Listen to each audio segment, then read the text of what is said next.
University, and you should realize that Garvey is still yet to be institutionally implemented, as we had in our earlier discussion, and it is true even at the level of UAN, or tertiary institutions. So individual lecturers, so there's Dr. Cleveland Hutton, as Professor Rupert Lewis before he retired, would introduce the topic of Garvey and teach Garveyism as a topic. At this point in time, though, it is at what's called the elective status. The brother so must be about the ism. Elective, yes. Here's my take on that. It does not caught up too much on semantics. Sometimes we get caught up on the semantics and we lose sight of the actual goal, because for the lack of a better term, the truth is when we introduce certain conceptual ideas, the reality is isms come in, when we talk about Ethiopia, we also talk about Ethiopianism, black nationalism, Pan-Africanism, and these are very powerful concepts, right? So, it's semantics and so forth, but I don't want us to throw the baby in the water. In other words, if something is good within the package, are you going to throw the baby with bathwater? You know what I mean? The key precepts, when we talk about Garvey, ironically, a lot of isms are associated with Garvey, right? And we can have a discussion whether this is good or bad. But Garvey can be related to Ethiopianism, black nationalism, and Pan-Africanism, and that is what makes him a unique and very powerful black leader. Because we've had many black leaders in the past, We've had Delaney, you've had Henry Bishop Turner, you had John Rushworth, who introduced ideas of Pan-Africanism in the early 1800s. We've had many leaders, Robert Love, yes, my brother. But one thing about Garvey was he was able to inculcate and to encompass such a wide breadth of ideas, He never leave anything out. He utilized Ethiopianism when he said, that certain people see God in their own image, but we as black people, as African people, have now come to see God through the spectacles of Ethiopia. So Garvey's words, so he introduced that Ethiopianistic perspective, seeing God through the spectacles of Ethiopia. The Pan-Africanism is there because he realized that us in the African diaspora need to be connected with continental Africans, and that we need to have a global confraternity, to be all-powerful, to be respected, to rise up to the position that we're supposed to attain in the world today. He also realized that black nationalism he refined and he developed this idea that for any black community in a local sense must practice black nationalism in order self-determination. Collectively as a community, practice economic nationalism. That is, we basically interface with each other economically, support black businesses. One black business support another. Individuals support their black business, so that in a community, a black community, you should see black businesses thriving. As we know today, that is not the case. Every other people can come into our communities and make money out of us, and black businesses are struggling by and large. So he realized for us to become an economic power, we have to practice economic nationalism. Other groups, other people are doing it in the world. I don't need to even name them. We know which the powerful groups in the world today are doing it. I can take the Chinese, just for an example, Who do you think Chinese come to be the power that they are today, right? They practice some of these nationalistic ideas, economic being one. Wherever the Chinese go in the community, you have a Chinatown. In New York, you have a Chinatown. In LA, in London, there's a Chinatown. In Philadelphia, there's a Chinatown, right? So, in Canada. And no, is this by accident? No. They know what they're doing, right? They realize that the economic power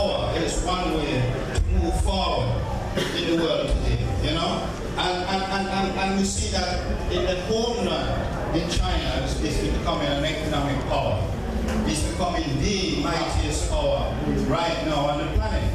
Now, the bottom line is Garvey realized that for black people to obtain the rightful place, to fulfill our potential, we need to practice some of these principles. Nationalism. The black people employ economic nationalism. Just focusing on that. We'll have more money circulating within black communities. More money circulating worldwide. Black countries will be more powerful, black country trade with other black countries and so forth.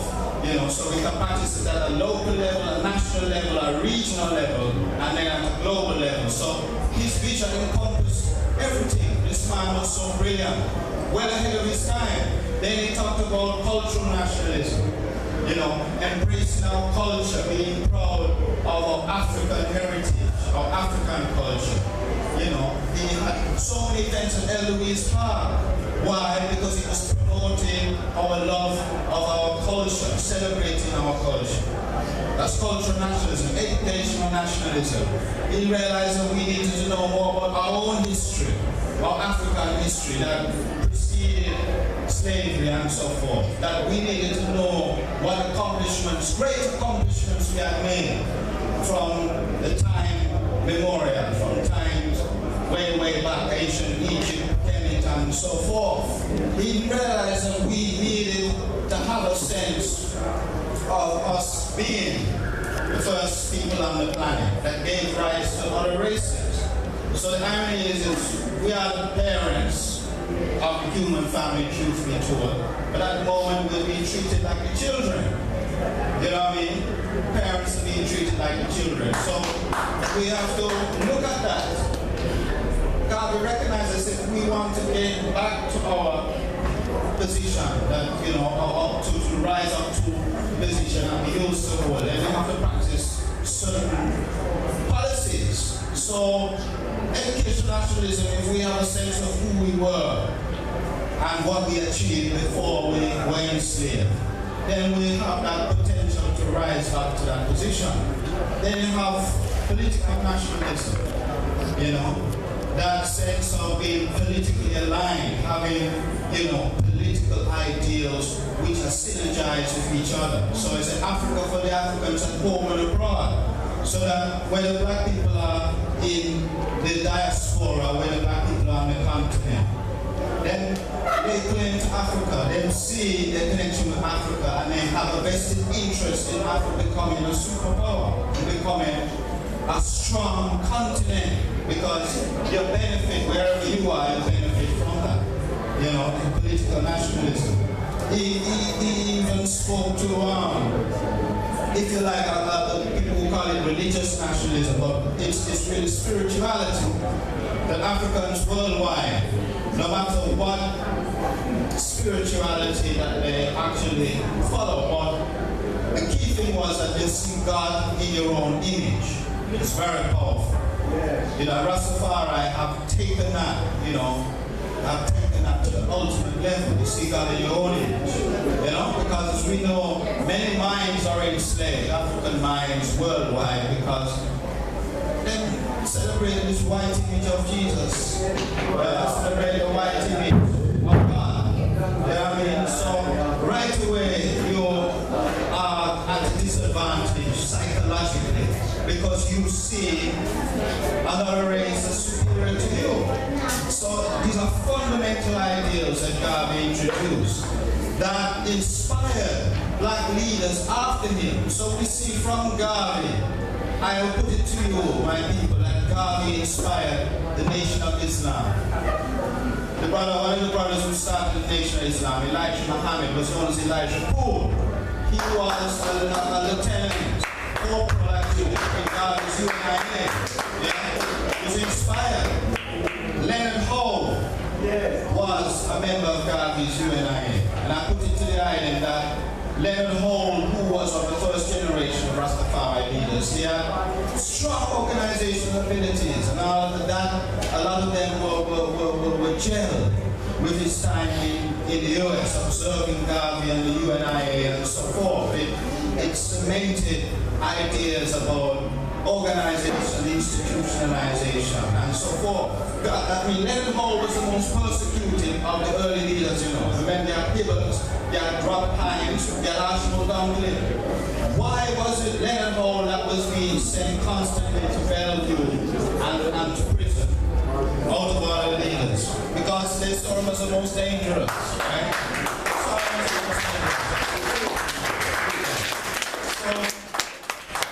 But I will put it to you, we'll never know for sure, but I can tell you one thing, that he learned something about Garvey's organizational abilities. You had the brother called,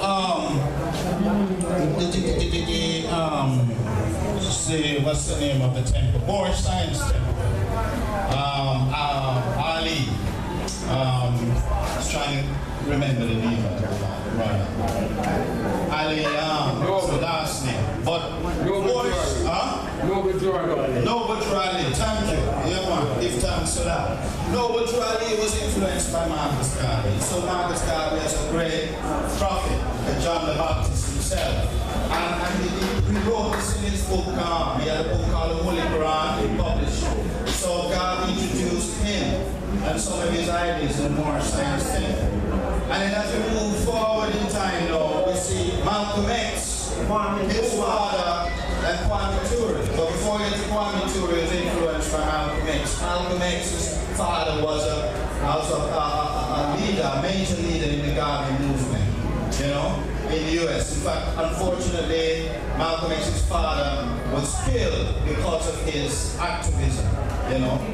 Ku Klux Klan, the white militia realized how dangerous he was because he was empowering black people in the US. So he was murdered, you know.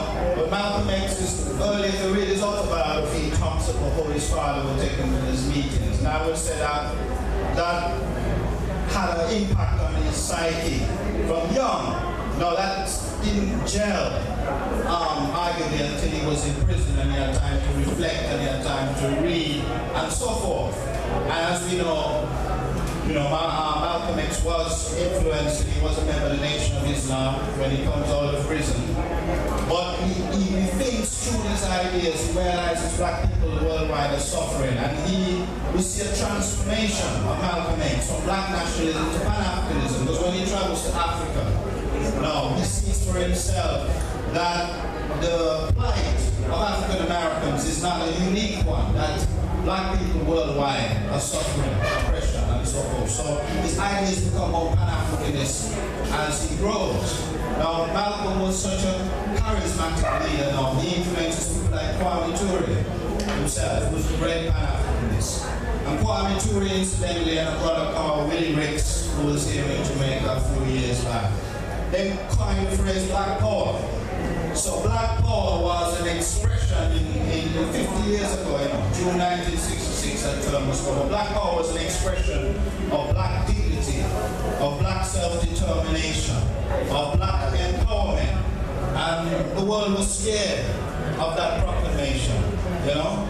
They were scared. But the reality is that we're talking about black self-determination, black empowerment, which we need. We still need to do. So the Black Power movement in Jamaica, though, one thing can be said, came on the heels of Rastafari. So in the Jamaican context, Rastafari, who take Garvey's teachings, because if not for Rastafari, you know, we may not even be discussing Marcus Garvey today, come his Earth Day, you know. Not take it for granted. I mean, if you come in here, I must say, you know, I interact with people in the streets. You know, it's Garvey Day today. People say, what are you talking about? I said, it's Garvey's Earth Day, you know. And I used to say, I haven't gone through the newspapers completely, page to page. But if I see a reference to Garvey being Garvey of it today, I'm pleasantly surprised. You know, this should be a national holiday. This should be a day that is celebrated island-wide. You know, Garvey is a son of the sun. Why is this a national holiday? Why not we embrace all the national heroes? He's our first national hero, right? Deliberately or accidentally, he deserves be our first national holiday. Why isn't this national holiday? You know? We need to work on it. Yes, I think we need to make it a national holiday. Maybe that would inspire people to start reflecting more, maybe, on Garvey and his teachings. And the last thing I want to touch on is about the implementation in schools. It is going to be a challenge, but it's one that where there is a will, there's a way. And it's Garvey that will have to lead that charge.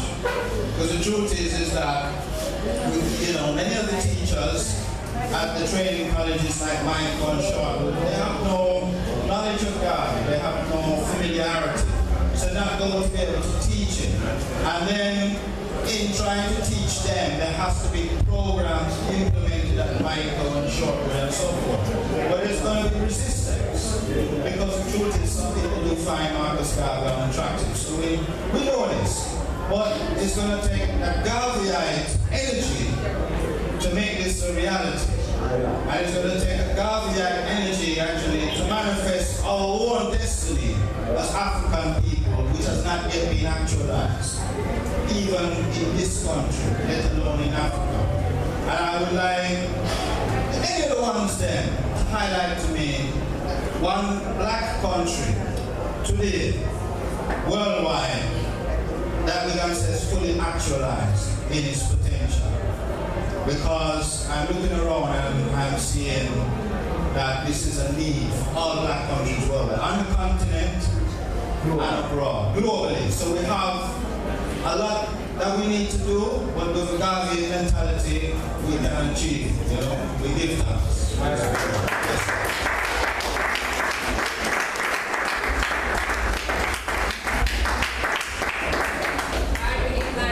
Dr. Michael Barnett for your presentation, and as you heard, he's a lecturer at the University of the West Indies.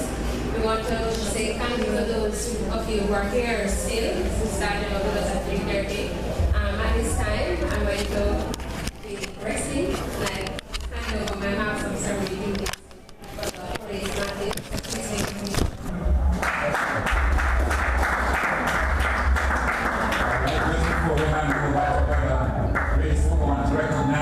Ras Bass in the audience. Ras Bass, welcome, nice to have you here. For many years he was on leading journalists in many newspapers, highlighting Rastafari and Field Casas, and so on. We see Brother Chakuna has arrived, we have members of the musical entourage, they will perform for us shortly, welcome Brother Chakuna, and so on. At this stage now, we're going to call upon Jamona. Jamona, who's the one who actually printed the philosophy and opinion that we're going to officially launch it now. So I'm going to ask James, come forward and say a few words. He was the one who actually wrote the press. He was the one who actually printed the book, buying the books together. Everything from the wrong.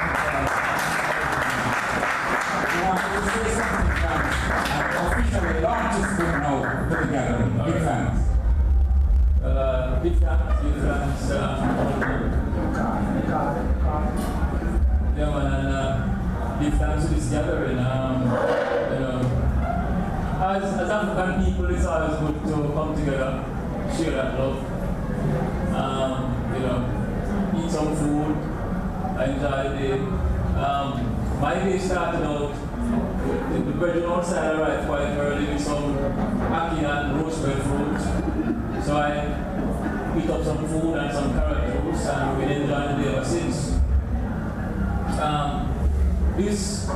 This little gathering here in downtown is something that every time I open up, because we want to keep more events down here, we want to promote downtown, we want to keep this going, we want to have more conferences on Rastafari, we want to have more reason on Rastafari.